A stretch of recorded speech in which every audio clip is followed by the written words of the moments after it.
Movie start होती है और हम हमारी मेन कैरेक्टर नितिन को अपने स्कूल टीचर मिस्टर ब्रुनर के पास आता हुआ देखते हैं। उन्हें आकर कहते हैं कि मैं सुसाइड करने वाली हूँ, मुझे लगता है कि किसी एडल्ट को पता होना चाहिए, इसी वजह से मैं आपको बता रही हूँ। इस बात पर मिस्टर ब्रुनर कहते हैं कि मैं भी अपनी सुसाइड नोट ही लिख रहा था, मैं अपना जॉब, पूरी लाइफ, इस सब से तंग आ गया हूँ और इन सारी चीजों में सिर्फ स्कूल ब्रेक यही एक चीज होती है जिससे मुझे अच्छा लगता है और इसमें भी अब स्टूडेंट्स आकर मुझे डिस्टर्ब कर रहे हैं, इसी वजह से मैं सुसाइड नोट लिख रहा हूँ। नादिन को जरा भी सीरियसली नहीं लेते, वो फिर वहां से चली जाती है। नादिन हमें अपनी लाइफ स्टोरी बताती है। बचपन से उसे स्कूल वगैरह इन सब चीजों में कोई भी इंटरेस्ट नहीं था। इसके ऑपोजिट उसका ब्रदर जिसका नाम था डेरियन, ये सारी चीजों में एक्सेल करता था। हर रोज स्कूल के लिए उसे गाड़ी से निकालने के लिए उसके पेरेंट्स को बहुत एफर्ट्स डालने पड़ते थे। उसे लगता था कि सिर्फ उसके फादर ही उसे समझते हैं। उसके फादर उसे बहुत ही अच्छी तरीके से हैंडल करते थे। स्कूल में उसका मूड बहुत ही खराब रहता था, पर एक दिन उसे क्रिस्टा नाम की एक लड़की आकर मिली। उसने उसे एक बग दिया और कहा कि क्या तुम इसकी मेरे साथ मॉम बनोगी।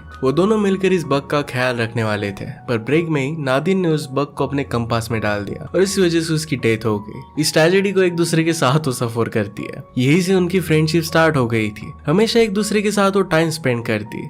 कभी कभी क्रिस्टा का घर का माहौल अच्छा नहीं होता था तो एक दूसरे को सपोर्ट करती थी। ऐसे ही अब वो टीनेजर बन गए। नादिन के फेस पर पिंपल्स आ रहे थे और इस वजह से वो बहुत ही ज्यादा अपसेट हो गई थी। पैरेलल में उसका ब्रदर डेरियन बहुत ही हैंडसम बन चुका था। उसे अपसेट लग रहा था तो नादिन के फादर उसे चीज बर्गर लेने के लिए लेकर जाते हैं। वो कहते हैं कि तुम्हारी लाइफ में सब कुछ अच्छा है, मैं तुमसे प्यार करता हूँ, हर कोई तुमसे प्यार करता है और अब तुम्हें चीज बर्गर्स मिलने वाले हैं। इसके बाद वो गाना गाते गाते कार से जा रहे थे, पर तभी उनका एक्सीडेंट हो जाता है। नादिन के फादर की डेथ हो गई थी। अब इसके बाद से 4 साल गुजर चुके हैं। फादर के जाने के बाद 4 सालों में उन्होंने हील करने की बहुत ट्राई की है। नादिन ने हंसना छोड़ दिया था। आज के दिन क्रिस्टा के साथ फर्स्ट टाइम वो बहुत ही खुल कर हंसती है। नादिन को स्कूल के एक लड़के जिसका नाम था निक, उस पर एक बहुत बड़ा क्रश था। वो उससे बड़ा था और इसी वजह से उससे वो बात नहीं करता था। उसे हम मिस्टर ब्रुनर के क्लास में आता हुआ देखते हैं। उनसे कहते कि कल आपने जो चैप्टर सिखाया था उसमें आपने टीचिंग में गलती कर दी थी। वो नादिन से कहते हैं कि जब तुम लेक्चर में बैठी हुई थी तो क्या तब तुमने सोचा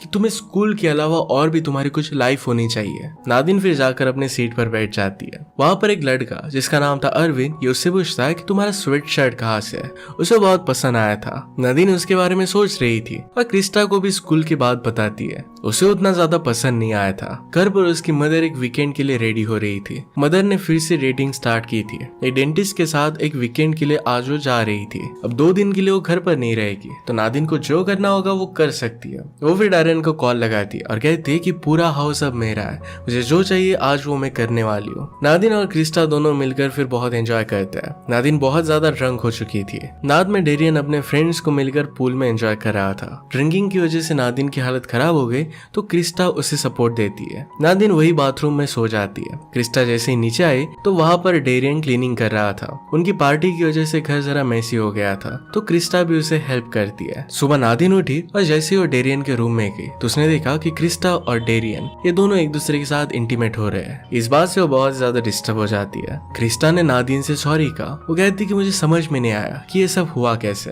नादिन बिना कुछ कहे वहां से जा रही थी। क्रिस्टा कहती कि प्लीज कुछ तो कहो। नादिन कहती कि इसमें तुम्हारी गलती नहीं थी। ये सब कुछ अपने ब्रदर डेरियन पर डालती है। वो जाकर डेरियन से कहती है कि तुम्हें जिम करनी पड़ती है, अपनी बॉडी पर काम करना पड़ता है क्योंकि बाकी लोग तुम में इंटरेस्टेड हो सके। तुम्हें कुछ पर्सनैलिटी नहीं है, मेरी फ्रेंड्स से दूर रहना। डेरियन कहता है कि तुम्हारी फ्रेंड्स नहीं है, सिर्फ एक ही फ्रेंड है। इसके बाद नादिन स्कूल में आई। स्कूल में उसे रियलाइज होता है कि उसने होमवर्क नहीं किया था। मिस्टर ब्रनर से कहती है कि मैं जरा अपसेट थी मेरे फादर की डेथ की वजह से और इसी वजह से मैं होमवर्क कर नहीं पाई। मिस्टर ब्रुनर पूछते हैं कि तुम्हारे फादर की डेथ को कितना समय हुआ है। नादिन कहती है कि 4 साल हो गए। वो कहते हैं कि फैमिली और रिलेटिव्स के पासिंग पर मैं सिर्फ 1 ही साल का समय देता हूँ, 4 साल तक तुम ग्रीव नहीं कर सकती। नादिन फिर डिसअपॉइंटेड होकर बैठ जाती है। वहां पर एरविन उसके साथ बात करता है, उसे वीकेंड के बारे में पूछता है। नादिन कहती है कि मेरा वीकेंड बहुत ही बोरिंग था। अरविंद कहता है कि मैं मेरे फ्रेंड्स के साथ गोल्फ कर रहा था। नादिन को इंटरेस्टिंग लगता है तो अरविंद पूछता है कि क्या तुम मेरे साथ गोल्फिंग के लिए चलोगी। वो उसके साथ अकेला जाना चाहता था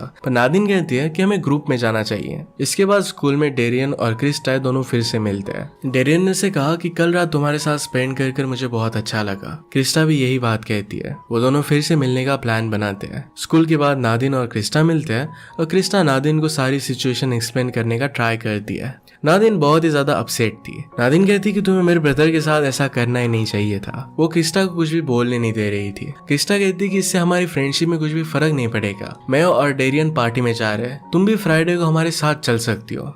क्रिस्टिन इसके लिए हाँ कहती है। वो पार्टी में पहुंचते हैं और सब लोग एक दूसरे के साथ बात करने लगते हैं। डेरियन के जो फ्रेंड्स थे उनके साथ क्रिस्टा बात करती है, उन्हें जानने की कोशिश करती है। नादिन को इस सब में लेफ्ट आउट फील होता है। वो किसी को भी अपना फ्रेंड बना नहीं पाती। वो ट्राई तो करती है पर फेल हो जाती है। इसके बाद उसने अपनी मदर को कॉल किया। On the opposite side mother भी बहुत डिस्टर्ब थी। जिस डेंटिस्ट के साथ वो वीकेंड पर गई थी उसकी ऑलरेडी वाइफ थी। रात में नादिन उसे जो लड़का पसंद है उसे ईमेल करने की कोशिश करती है, क्योंकि उसने उसकी फ्रेंड रिक्वेस्ट एक्सेप्ट नहीं की थी, पर ईमेल उसने सेंड नहीं किया। उसे लगा कि वो बहुत ही ज्यादा डेस्परेट हो रही है। वो फिर इरविन को कॉल करती है। इरविन कहता है कि यहाँ का थीम पार्क लेट नाइट तक स्टार्ट रहता है। इरविन कहता है कि मैं एक थीम पार्क जानता हूँ जो बहुत ही लेट तक ओपन रहता है, अगर तुम चाहो तो आ सकती हो। नादिन भी इसके लिए मान जाती है। वो दोनों फिर इस व्हील पर बैठे एक दूसरे की ड्रीम्स एंड होप्स के बारे में बात करने लगते हैं। इरविन मौका देखकर नादिन को किस करने की कोशिश करता है, पर नादिन ने उसे दूर कर दिया। वो फिर इस बात को भूल जाने का डिसाइड करते हैं। साथ में मिलकर मिनी गोल्फ खेलते हैं। नादिन उसे कहती है कि मुझे तुम बहुत ही मैच्योर लगते हो। अगले दिन स्कूल में क्रिस्टा नादिन से बात करने की कोशिश करती है। नादिन उसे कहती है कि मैंने एक ऑब्जर्व किया था कि जब तुम अपने फ्रेंड्स के साथ थी तो तुम मुझे पूरी तरीके से इग्नोर कर देती हो। मेरे ब्रदर को तुम डेट नहीं कर सकती, तुम्हें हम दोनों के बीच में किसी को चूज करना पड़ेगा। क्रिस्टा ये चीज करना नहीं चाहती थी और इसी वजह से उसे वही छोड़कर चली जाती है। घर आकर अपने ब्रदर से नादिन बात करती है। कहती कि जब फादर की डेथ हो गई थी तो तुम बहुत ही सैड रहते थे। एक रात मैंने तुम्हें देखा तो पूरी रात तुम रो रहे थे। तुम्हारी पिलो पूरी तरीके से गीली हो गई थी। मैंने फिर अपने पिलो से उसे एक्सचेंज कर दिया था। मैं तुम्हारा बहुत ही केयर करती थी और तुम मेरे साथ ऐसा कैसे कर सकते हो। डेरियन कहता है कि तुम बहुत ही सेल्फिश हो। इस तरीके से फादर को इन सारी चीजों में तुम्हें नहीं लाना चाहिए था। वो दोनों एक दूसरे के साथ झगड़ने लग गए और उनकी मदर को आकर उन्हें छुड़ाना पड़ता है। मदर डेरियन को ही डांट रही थी। डेरियन कहता है कि आप हर बार मुझे ही क्यों बताती हो। मदर कहती कि तुम ही सिर्फ मेरी सुनते हो। नादिन फिर उसे जो लड़का पसंद था वो जहाँ पर काम करता था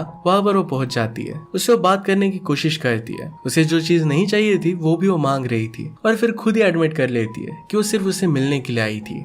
निक उसके बारे में जान लेता है और फिर उसे इग्नोर कर वहां से वो चला गया। अगले दिन नेदिन की मदर उसे कहती है कि हर रोज मैं तुम्हें स्कूल पर नहीं छोड़ सकती। तुम्हारे और क्रिस्टा के बीच में जो भी चल रहा है उसे सॉर्ट आउट कर लो।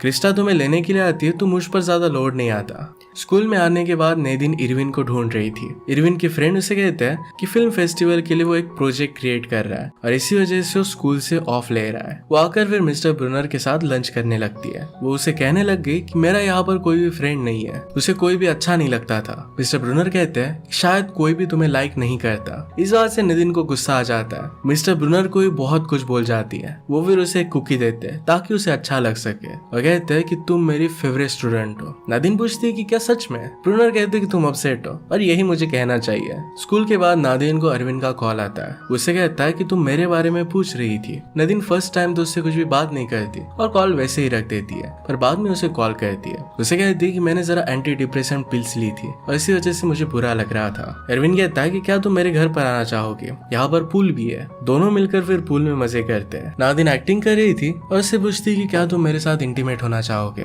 और इसके बाद वो हंसने लग गए। एरविन को सीरियस लगा था और इसी वजह से वो जरा अपसेट हो जाता है। उसे कहता है कि तुम्हें इस तरीके की बातें अपने फ्रेंड से नहीं करनी चाहिए। नादिन फिर उसे सॉरी कहती है। इसके बाद वो एक दूसरे के साथ हैंग आउट करते हैं। अरविंद एक्चुअल में बहुत ही अच्छी ड्राइंग करता था। अपने ड्राइंग के प्रोजेक्ट से वो फिल्म बनाने वाला था। उसके पेरेंट्स 3 मंथ्स के लिए घर पर नहीं थे, पर फिर भी वो कुछ पार्टी वगैरह नहीं करता। अपने गोल्स पर वो फोकस्ड है। वो दोनों एक दूसरे के साथ बहुत अच्छा टाइम स्पेंड करते हैं। अगले दिन नादिन को स्कूल पर छोड़ने के लिए उसकी मदर आई। गाड़ी से निकलने के बाद नादिन क्रिस्टा को देखती है। उसे स्कूल में नहीं जाना था। मदर के पास उसे कार से निकालने के लिए टाइम नहीं था, तो अपसेट होकर कहती है कि तुम मेरे साथ काम पर आ रही हो। वहीं पर बैठे बैठे नादिन बोर हो जाती है। अपनी मदर को तंग करने लग गई। मदर नादिन से कहती है कि जिस तरीके से तुम बड़ी हो रही हो इस बात से तुम्हारे फादर बहुत ज्यादा डिसअपॉइंटेड होते हैं। नादिन इस बात से गुस्सा होकर अपने मॉम की कार लेकर वहां से भाग जाती है। वो डायरेक्टली निक को मैसेज कर देती है कि तुम मुझे बहुत अच्छे लगते हो। उसके साथ इंटीमेट होने के बारे में उसने वहां पर लिखा हुआ था। इस मैसेज को सेंड नहीं करने वाली थी, पर गलती से सेंड हो जाता है। तुरंत बाद इस डिसीजन को रिग्रेट करने लग जाती है। वो डायरेक्टली मिस्टर ब्रूनर के पास आती है तो उनसे कहती है कि क्या आप कुछ नहीं कर सकते, उसका फोन वगैरह ले लो। वो चाहती थी कि वो मैसेज ना पढ़े, वो बहुत ज्यादा टेंस हो जाती है। मिस्टर ब्रूनर उसे कहते हैं कि सब कुछ ठीक हो जाएगा। उसे उन्होंने पैसे दिए और कहते हैं कि जाकर आइसक्रीम वगैरह खाकर आओ। नादिन को उसकी मदर का कॉल आता है पर इसे वो इग्नोर कर देती है। थोड़ी देर में नादिन को निक का मैसेज आ जाता है। वो कहता है कि ये मैसेज बहुत ही क्यूट था, अगर तुम रात में हैंग आउट करना चाहती हो तो आ सकती हो। ये मैसेज देखकर नादिन बहुत ही खुश हो जाती है। घर पर आकर वो अच्छे से रेडी हो जाती है, पर इस सब में उसने अपनी रूम का मेस कर दिया था। जब फ्रस्ट्रेटेड होकर उसकी मदर घर पर आई तो देखती है कि नादिन का रूम पूरी तरीके से तहस नहस है। इस बात से वो बहुत ज्यादा गुस्सा हो जाती है। आज रात डेरियन और स्टाफ अपने फ्रेंड्स के साथ पार्टी कर रहे थे, तभी डेरियन को उसकी मदर का कॉल आता है। नादिन के साथ जो भी हुआ था सब कुछ मदर उसे बताती है। मदर को सहारा देने के लिए डेरियन वहां से घर पर आ गया। क्रिस्टा भी उसे सपोर्ट करने के लिए वो भी घर पर आ गए। पैरेलल में नादिन और निक ये दोनों डेट पर जाते हैं। घर पर मदर बहुत डिस्टर्ब थी। डेरियन उन्हें संभालने की कोशिश करता है। डेरियन कहता है कि आप हमेशा मुझे ही क्यों कॉल करती हो। मदर को अपनी गलती रियलाइज हुई। वो कहती है कि मेरा तुम्हारे सिवा कोई और है नहीं। नादिन और निक फिर दोनों ही जगह पर जाते हैं। वहां पर निक उसे किस करने लगता है। वो डायरेक्टली उसके साथ इंटीमेट होने लग गया, पर नादिन उसे मना करती है। इस बात से निक बहुत ज्यादा गुस्सा हो जाता है। वो कहता है कि तुमने ही मुझे मैसेज किया था। नादिन को बहुत बुरा लगा और वहां से वो निकल जाती है। वो उसे लाइक करती थी और मैसेज गलती से चला गया था। उसे भी लगा था कि शायद निक भी उसे लाइक करता है। इसके बाद वो मिस्टर ब्रूनर को कॉल करती है। वो उसे अपने घर लेकर आते हैं। घर पर नादिन ने देखा कि मिस्टर ब्रूनर की एक बहुत ही ब्यूटीफुल सी फैमिली है। नादिन ने कभी भी उन्हें अच्छी फैमिली के साथ इमेजिन नहीं किया था। थोड़ी देर में वहां पर डेरियन आ जाता है। वो नादिन से कहता है कि प्लीज कार में बैठ जाओ। वहां पर क्रिस्टा भी थी और इसी वजह से नादिन उसे मना करती है। और डेरियन भी इस बात से गुस्सा हो गया। नादिन उसे कह रही थी कि तुम्हारे लिए सब कुछ ईजी है, तुम्हारी लाइफ ईजी है। डेरियन उसे समझाता है कि ऐसा कुछ भी नहीं है। वो जिस कॉलेज में जाना चाहता है वहां पर नहीं जा सकता, क्योंकि उसे घर के पास रहना पड़ेगा, क्योंकि उसे पता नहीं कि नादिन अपनी मदर का ख्याल रखेगी भी या नहीं। वो क्रिस्टा से प्यार करता है, पर नादिन इस बात से बहुत ज्यादा हर्ट हो रही है। ये बात उसे अंदर ही अंदर खाई जाती है। डेरियन ने फिर मिस्टर ब्रूनर से कहा कि बाद में इसे घर पर छोड़ देना, और वो वहां से चला जाता है। थोड़ी देर में मिस्टर ब्रूनर उसे घर पर छोड़ देते हैं। घर पर आने के बाद वो डेरियन से बात करती है। वो कहती है कि मैं हमेशा मेरे ही बारे में सोच रही थी। डेरियन पर क्या गुजर रही है इसके बारे में उसे पता नहीं था। वो जिस भी तरीके से बिहेव कर रही थी इसलिए उसे सॉरी कहती है। डेरियन उसे माफ कर देता है और उसे हक कर लेता है। अगली सुबह क्रिस्टा भी वहां पर ही थी। नादिन का मूड अच्छा था